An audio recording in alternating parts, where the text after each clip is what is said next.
Hey everybody, you're watching Kimmer's Knacks. Today I'm going to be working on a water slide decal.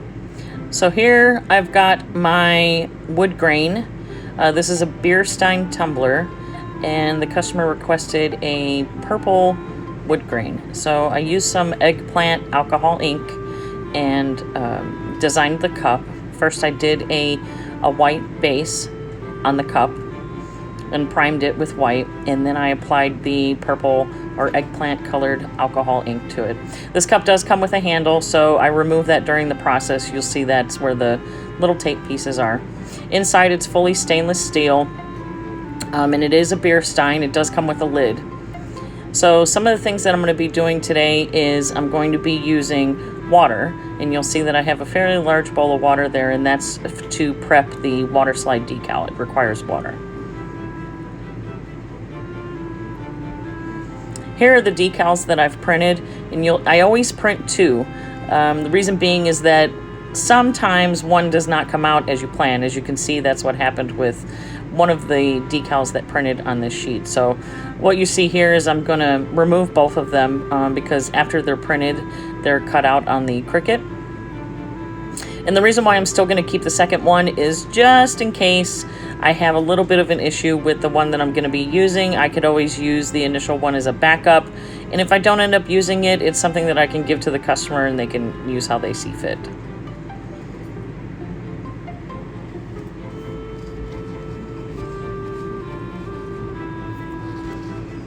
And you can see that because this particular decal had an error when printing, I'm having to cut because the Cricut didn't pick up on exactly where to cut out this particular decal, so I'm having to help it along, which is totally fine. I'm going to get rid of the excess here.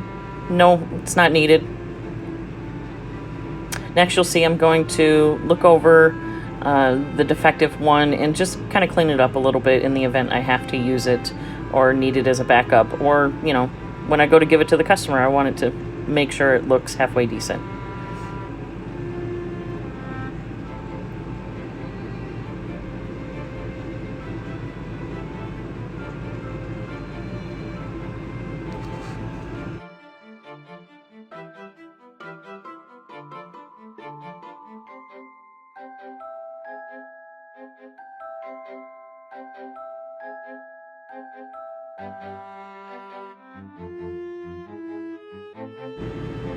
Now what I'm going to do is I'm just going to give a brief overview of the decal that I plan on using. I'm looking it over for any defects and issues, and I came across some small little pieces that the Cricut did not completely cut all the way through. So what I want to do is I want to remove those small pieces because they're loose. When you go to put it on the cup, they'll have a tendency to lift, and then it causes bumps in your epoxy. So I want to make sure that all those pieces are not there. So I'm just going through it and making sure that those are taken care of.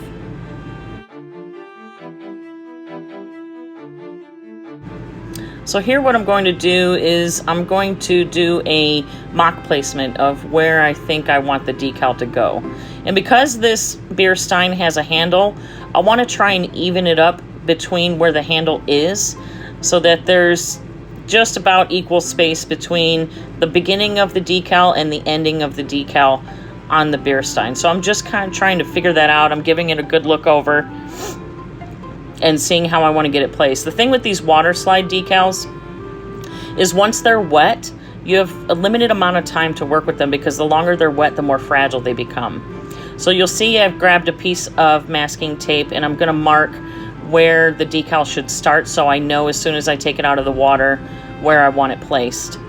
The good thing is that I've got this beer stein coated with epoxy already, so the surface is very smooth, so it's going to be easier for the decal to move around on it since it is going to be wet, and I'll be able to adjust it gradually once it's on.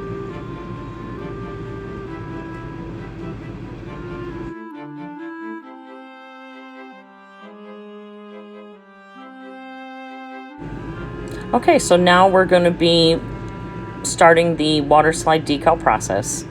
So I've got my bowl of water here. It's really important that you use the right size container for submerging your water slide decals. The reason being is as you put it in, you can see that it starts to curl. This is normal. This is part of the process. However, if you use too small of a bowl or container of water, it's going to curl upon itself. And when that happens, you could risk damaging your water slide decal. And you don't want to do that. This paper and this decal paper is extremely costly. So it's important that you do it right the first time. So making sure that you use the right size container is extremely important. So what it's doing now is it's basically activating itself. So, and what that means is that it's allowing itself to pull away from its adhesive backing. So you want to give it about a good 20 to 30 seconds before you start working with it. So we're just going to let this sit for a few more seconds and then we'll start the application process.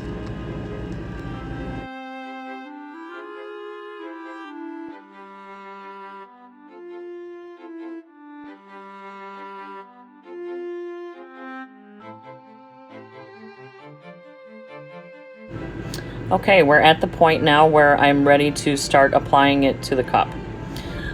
This is a best practice. I always rub some water on the cup, regardless if it has epoxy or not. I mean, I always do it on a layer of epoxy. Best practice is to rub a little bit of water on it so it gives you the flexibility of being able to shift it around once your water slide decal's on there. So you'll see it's a lot more malleable now. So I'm able to bend it a lot easier. Now the trick to this is to gently slide the top portion, which is your decal, off of the backing. And you'll see that I'm slowly doing that. And as it begins to attach to the cup, what I'll do is I'll get a good handle or a grip on the first part that's attaching to the cup and then just slowly slide it off of the rest of the back of the decal. This part takes a minute, so I'm going to let y'all watch and you can see the process. Enjoy.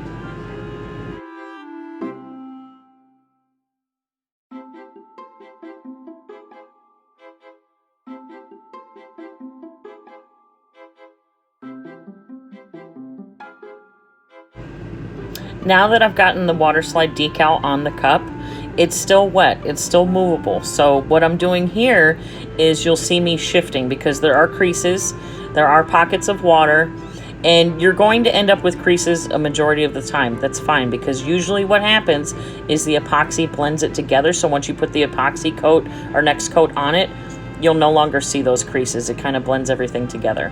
So what I'm gonna do is I'm gonna go through over and over the cup and I'm going to do my best to remove whatever creases I can, and you'll see that I'm going to try and shift the decal down to the closer to the edge of the cup for aesthetic reasons.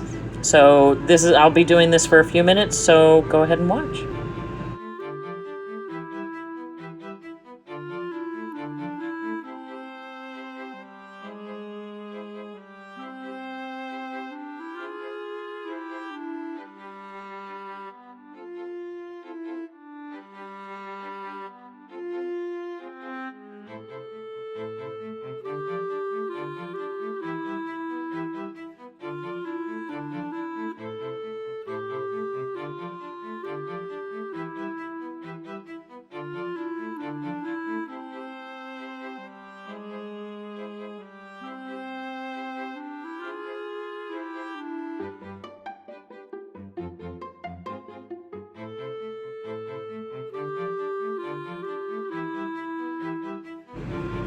Now what I'm going to do is I'm going to take a small piece of paper towel and I'm just going to gently go over the decal and just gently tap it.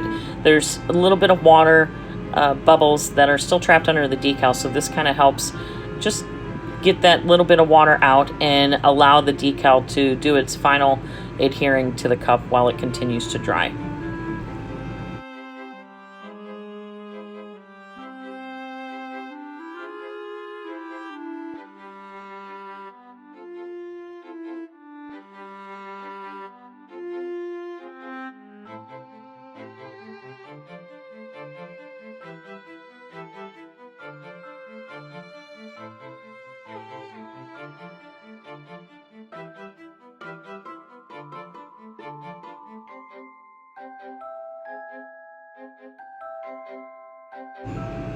Here I'm just doing a final review of the cup, seeing how the handle's going to look on it once it's back on. And this is where I ultimately decide that I'm going to probably put a pinstripe piece of vinyl along the bottom edge of the cup to kind of cover up the edge of that decal.